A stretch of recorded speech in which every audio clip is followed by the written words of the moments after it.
Press వాళ్ళ vehicle press వాళ్ళ vehicle అది ప్రెస్ వాళ్ళ చూస్తున్నాను. ఈరోజు నేను 9:30 కల్లా బయలుదేరి నేను తాడిపత్రికి పోవడం జరుగుతుంది. అక్కడ అధికారులకు కూడా నేను మెన్షన్ చేసిన, నేను 5 వెహికల్లో మాత్రమే పోతా, ఈ 5 వెహికల్ మించి ఇంకా ఏరే వెహికల్ కూడా మేము వాడమని వెహికల్ నెంబర్లతో సహా నేను ఎస్పీ గారికి స్టేషన్ ఆఫీసర్కు పంపించడం జరిగింది. ఏదేమైనా కూడా ఈరోజు నన్ను పోలీస్ అధికారుల మీద నాకు నమ్మకం ఉంది. ఏంటికంటే కోర్టు ఆర్డర్ను ఒబే చేస్తారనే ఒక ఆలోచనతోనే బయలుదేరడం జరుగుతుంది. లాండ్ ఆర్డర్ పర్యవేక్షణ అంతా కూడా ఎస్పీ గారు, అక్కడ ఉన్నటువంటి అడిషనల్ ఎస్పీ, స్టేషన్ ఆఫీసర్ చూస్తారనేది సమాచారం. ఏది ఏమైనా కూడా 14 నెలల తర్వాత కూడా నా ఇంటికి పోవడానికి నేను హైకోర్టును ఆశ్రయించడంతో నాకు ఈ పర్మిషన్ ఇచ్చింది. నేనైతే హైకోర్టు ఆర్డర్ని అయితే ఒబే చేస్తానని కూడా నేను ఈ సందర్భంగా తెలియజేస్తాను. నేను 40 మందితో వెళ్తున్నా. 5 వెహికల్లకు అంతకన్నా పుట్టరు కదా, 5 ఏళ్ళ అంతే, అంతకన్నా ఏం పుట్టరు కదా. 40 మందితో నేను వెళ్తున్నా. చూసాం ఏం జరుగుతుంది. ఎవరు రారు, కార్యకర్తలకు అందరికీ మేము చెప్పడం కూడా జరిగింది, ఎవరు కూడా రాకూడదు అనేది. ఎవరు కూడా రారు, వచ్చినా కూడా 4-5 మంది ఎప్పుడన్నా కానీ ఇంకా 2-3 రోజుల తర్వాత ఏమన్నా అక్కడ వాతావరణం బట్టి ఏమన్నా వస్తా అంటారు, అంతేగాని 5 మంది 4 ఎవరన్నా ఉంటే కూడా కాన్షియన్స్లో 1.5 అయింది కాబట్టి ఖచ్చితంగా ఈ రోజు కాకపోయినా కూడా ఇంకా 5-6 రోజుల నుండి కూడా 4-5 మంది వచ్చే అవకాశం ఉంటుందని నేను సందర్భంగా టైమింగ్ ఇచ్చారు. 10 to 11 రేపు నెల 19 వరకు. ఇప్పుడు బయలుదేరేదే, ఇప్పుడు వరకు చేస్తా అన్నాము. చూస్తాం అక్కడ పరిస్థితులు బట్టి అన్ని చూసి హెడ్ క్వార్టర్లో మీరు ఏమైనా అంతవరకు పరిస్థితులు బట్టి చూస్తాము అని చెప్తున్నారు.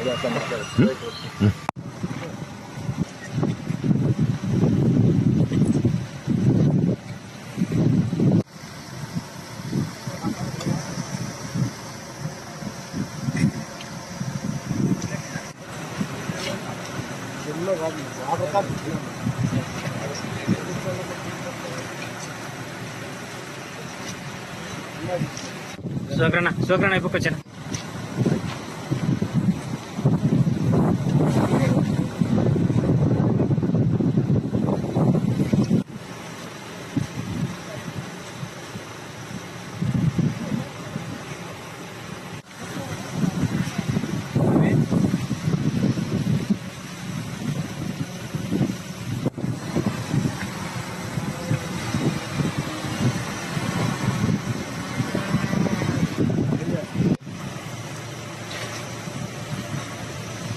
సార్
ఇప్పుడు కూడా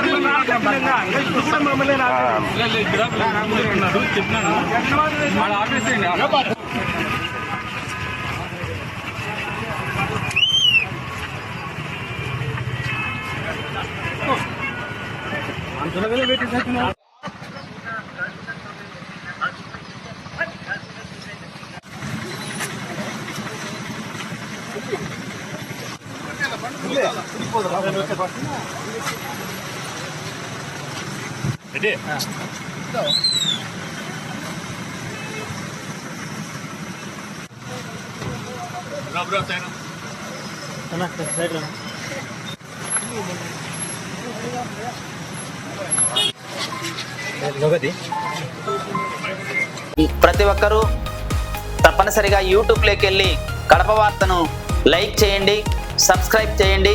ఇట్లు మీ జి రమణయ్య, ఎడిటర్, కడప వార్త.